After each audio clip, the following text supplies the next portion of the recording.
Hi, you're watching Reddit Shikstore, and if you're looking for a story that doesn't start with butterflies in your stomach and a happy ending, you've come to the right place.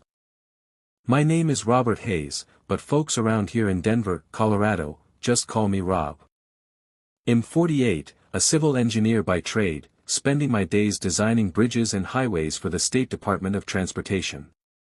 It's steady work, the kind that lets you afford a nice ranch-style house in the suburbs, a pickup truck for weekend hikes in the Rockies, and enough left over for Broncos season tickets.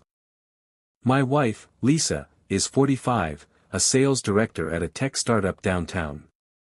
We met back in our late 20s at a mutual friend's barbecue, sparks flew over ribs and beer, and tied the knot 2 years later. No kids, just us and our labradoodle, Buddy. I thought we had it all figured out, you know. The American Dream, Colorado edition. But dreams crack sometimes, and mine shattered last spring.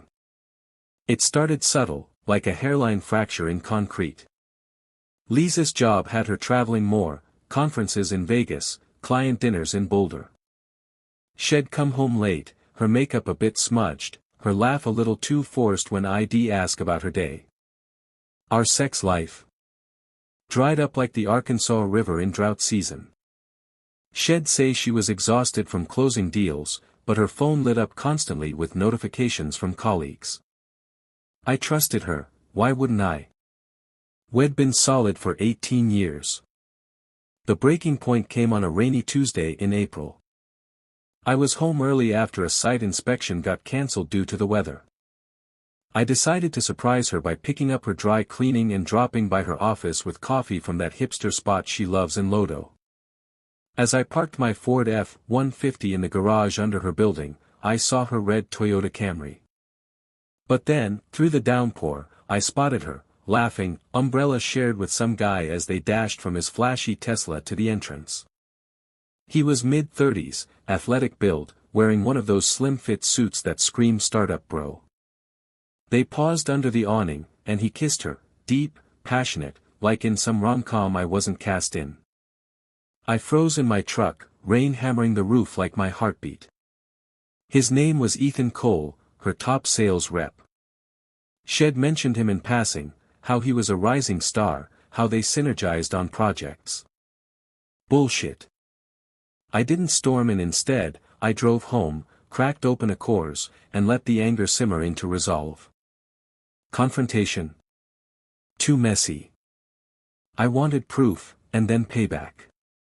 That night, Lisa acted normal, peck on the cheek, chit-chat about her hectic day. I played along, but the next day, I started digging. First, our shared iCloud account. Her location history showed detours to a boutique hotel in Cherry Creek, not far from work. Then, I checked the credit card statements online, charges for lunches at upscale spots, a weekend spa day that matched a time she said she was visiting her sister in Fort Collins. But the killer was borrowing her laptop one evening when she was out running errands. Logged into her work email, I found the trail. Messages starting professional, turning flirty, then downright steamy. Can't wait for our next meeting, one from Ethan Reed.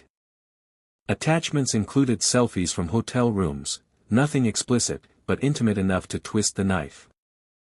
Ethan was engaged, too, ring on his finger in company photos ID found on LinkedIn. What a hypocrite. I hired a pie from a reputable firm in Denver, discreet, ex-cop type. For $1,500, he followed them for 2 weeks. Photos of hand-holding walks in Washington Park, make-out sessions in his car, even a quickie trip to a cabin in the mountains. The affair? At least 8 months old. They thought they were slick, using burner apps for texts, but the pie cracked that too. Divorce was inevitable, but I craved justice. Violence? Not my style. I'm an engineer, I build things, not destroy bodies. Instead, I engineered their downfall. I compiled everything into a digital folder. Emails, texts, photos, timelines. Anonymously, I emailed it to Lisa's boss, the VP of HR, and the company's investors. Subject: Executive misconduct and ethical violations. Their startup had a zero-tolerance policy on office romances, especially when it involved fudging expense reports for business trips that were really trysts. I sent it on a Friday afternoon, right before their quarterly all-hands meeting. By Monday, the office was buzzing. Lisa came home hysterical, claiming office politics and false accusations. She broke down, admitting the affair, sobbing about how Ethan made her feel alive after years of routine with me. I listened calmly, then revealed my evidence. "It's over, Lisa. Pack your things." She begged, but I was done. For Ethan, I took it further. I anonymously tipped off his fiancée via a throwaway email, attaching key photos and suggesting she check his phone. She did, confronted him, called off the wedding, and sued for emotional distress since had used joint funds for the affair. At work, the scandal hit hard. The company lost a major client who didn't want the drama, and Ethan was fired for policy breaches.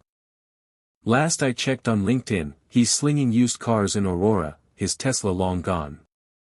Lisa. Demoted to a junior role, her commission slashed. We divorced amicably on paper. Colorado's no-fault laws helped, but with the proof, I kept the house, the dog, and most of our savings. She moved into a cramped condo in Capitol Hill, scraping by. 8 months on, I'm thriving. Hit the gym, summited a few 14ers, even started seeing a nice woman from my hiking group. Lives too short for betrayal. Lisa and Ethan. They're footnotes in my story now. Revenge isn't about fire and fury, it's about precision, like a well-designed bridge, strong enough to carry you forward, leaving the wreckage behind. If you're reading this, remember. Trust is earned, and once broken, the rebuild is on them.